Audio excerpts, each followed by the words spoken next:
All right, Falcons fans, let's talk about what's cooking down in Flowery Branch. And I gotta say, it's actually pretty damn exciting. The Atlanta Falcons are approaching the pass rush in a way that honestly sounds like it came out of an NBA playbook. And no, that's not a metaphor.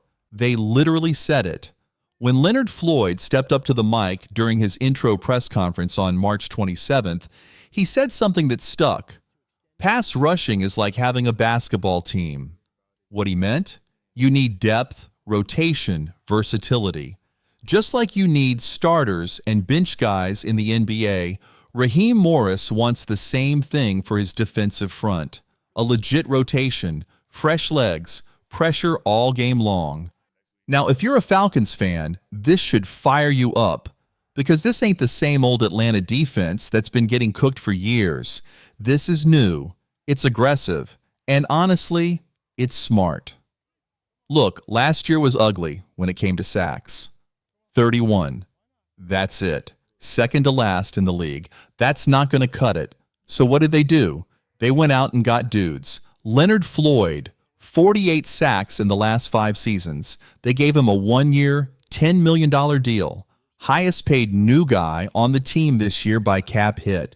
But they didn't stop there. They added Morgan Fox, who's been doing work with the Chargers, 15.5 sacks the last 3 years. They brought back Arnold Ebiketie, who led the team with 6 sacks last season.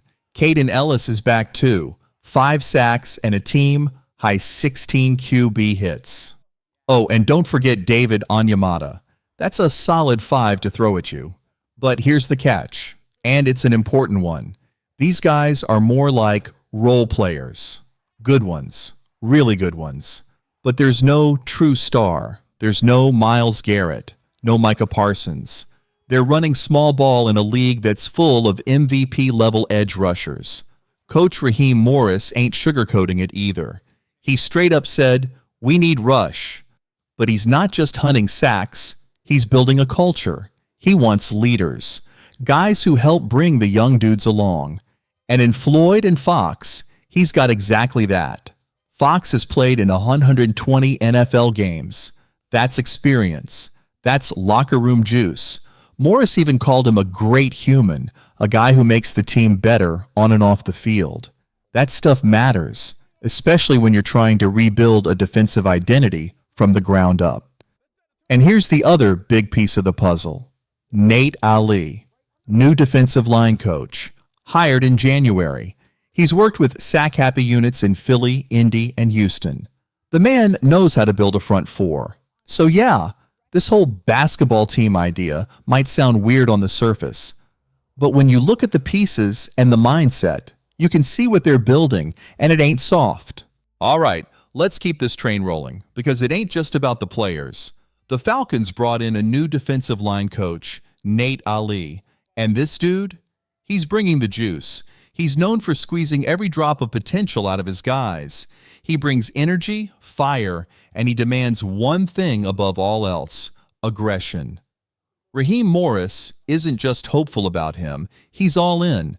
He said he's fired up about the energy Coach Ali's bringing and how he's hammering home the importance of the pass rush, not just as a tactic, but as a freaking mindset. And for Falcons fans who've been watching their team get carved up every week while opposing quarterbacks stand in the pocket like they're on vacation. Yeah, this change in attitude hits different. This isn't just coach speak. Raheem Morris has made it crystal clear. Getting after the quarterback is now a priority in Atlanta. You don't wait for something to happen. You go make it happen. Ali's job? Set that tone and keep it rolling, and it's going to be fun watching how that plays out. But let's shift gears now, because while the defense is figuring stuff out, there's a totally different storm brewing on the other side of the ball. Let's talk about the quarterback situation. Let's talk about Kirk Cousins. Now, when Cousins came in, it looked like the Falcons might have finally solved their QB riddle. But fast forward to today, it's become a whole new headache. According to Albert Breer from Sports Illustrated, Atlanta tried shopping Cousins, but the trade market? Cold. Real cold. Cleveland made some sense on paper, right? Cousins has history with Kevin Stefanski.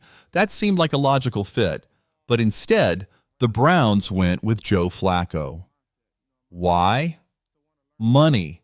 Flacco signed for $4 million, could get up to $13 million with incentives.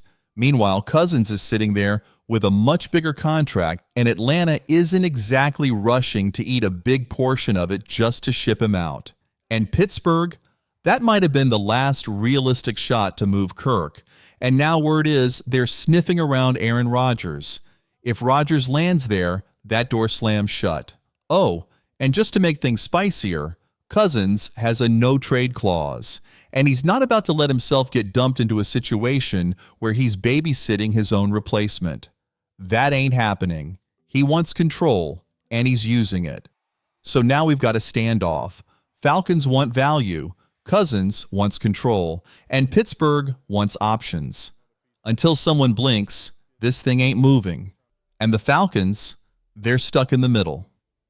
So here's the big question, folks. Can Atlanta afford to stand still? Because we're not just talking about missing a trade, we're talking about losing momentum. And that could cost them big before week 1 even kicks off.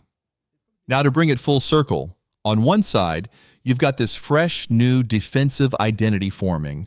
Floyd, Fox, and Coach Ali bringing in that basketball team-style rotation. It's not built on superstars. It's built on chemistry, hustle, and versatility. On the other side, the QB room is in limbo, and nobody knows how it ends. Falcons fans, I gotta ask, do you buy into this pass rush plan? And what the hell should they do with Kirk Cousins? Let me know what you think, because we're at the point where everything could swing depending on how this next move plays out. All right, look, chemistry is great. Hustle is great. Having a rotation of solid guys is great. But at the end of the day, synergy alone ain't going to sack the quarterback. You still need that dude, the closer, the guy that keeps offensive coordinators up at night, the kind of elite edge rusher that changes the math, forces protections to shift, and gives the rest of the defense room to breathe. Right now, the Falcons don't have that guy. And that's what makes the 2025 NFL Draft so damn important. Coach Raheem Morris has hinted that more help is on the way, and a first-round pick at edge rusher feels more and more likely. But the fans? Oh, they're getting louder. They don't want another developmental guy. They want a dog. They want someone proven. There's been talk about dreaming big, like TJ Watt level big, or maybe making a move for a young ascending pass rusher via trade. The message is simple. Enough with the future, they want to win now, and that same urgency is hanging over the offense like a black cloud, thanks to this whole Kirk Cousins mess. Let's just call it what it is. This situation is embarrassing. This was supposed to be your answer at quarterback, right? Instead, it's turned into a PR nightmare. Cousins has a no-trade clause, and he's using it like a pro. He's not going to let himself get dumped into a spot where he's just keeping the seat warm for his replacement. He's protecting his own neck. And honestly, can you blame him? But meanwhile, the Falcons are sitting here paying big money to a guy they clearly don't believe in anymore, while everyone else in the league knows they're trying to get rid of him. It's not a great look. Albert Breer laid it all out. Teams like Cleveland passed on Cousins and went with Joe Flacco instead. Pittsburgh might be eyeballing Aaron Rodgers. And the Falcons? They're reportedly not even willing to eat $13 million to make a Cousins deal work.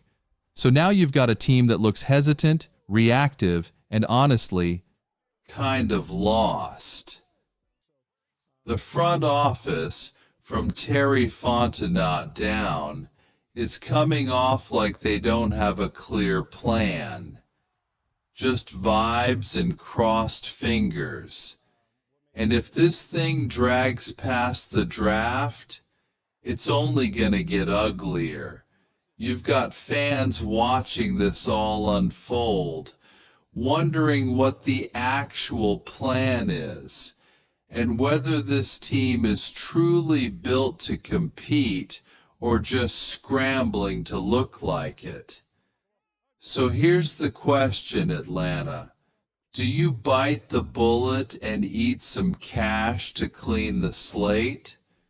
Or do you keep Cousins and just hope the rest of the team is good enough to carry that weight?